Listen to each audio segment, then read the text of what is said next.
évidemment, il faut aller sur les plateformes, sur les solutions multiplateformes aujourd'hui. La difficulté, c'est la difficulté de développer plusieurs produits pour faire la même chose. Donc développer, maintenir plusieurs codes avec des terminaux qui ont des ergonomies standards différentes. On voit qu'on code différemment la même chose parce que le terminal est différent. Donc oui, les plateformes, les outils qui génèrent en multiplateforme sont la bonne solution pour plusieurs raisons. La première, c'est que ces plateformes aujourd'hui sont capables d'adresser les fonctions natives des terminaux, ce qu'elles n'étaient pas capables de faire avant. Donc quand vous aviez besoin de comportements qui exploitent, je sais pas, une caméra, un lecteur de tag NFC, etc., avant, avec les anciennes plateformes, vous ne pouviez pas le faire. Aujourd'hui, vous pouvez le faire. Vous avez quasiment accès à tout ce qu'un terminal mobile sait faire de manière native. Avant, il fallait impérativement passer par une apps. La deuxième raison, c'est l'évolution des socles technologiques. Vous allez partir sur un développement Android, Java. Aujourd'hui, il me semble avoir entendu que Google se posait la question d'abandonner Java pour passer sur Swift. Donc finalement, pour prendre un langage de programmation qui n'a rien à voir avec ce qu'ils font aujourd'hui.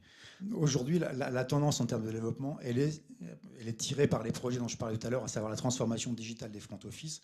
Donc aujourd'hui, le framework en vogue, c'est les frameworks JavaScript. Angular, Angular 1, Angular 2, etc., Backbone, tout ce que vous voulez.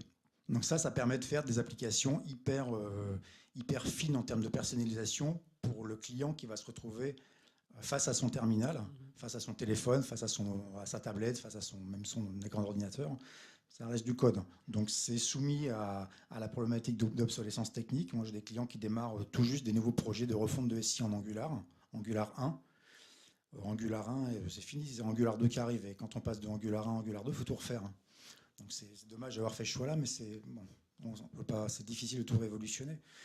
Donc la question, encore une fois, c'est pas en avoir marre de Java, c'est qu'est-ce qui va permettre d'offrir à nos clients des applications qui vont répondre à leurs besoins plus rapidement, avec un écart entre ce qu'ils avaient en tête et ce qu'ils ont finalement devant leurs écrans le plus réduit possible. Donc on revient sur l'agilité, sur les approches avec des plateformes démonstratives. Et puis ce qui peut, si possible, les soustraire un petit peu à la dette technologique. Voilà, quand on met que du fonctionnel dans les produits et moins de technique, eh ben, la technique peut évoluer, la plateforme elle saura régénérer l'application dans la technique du jour.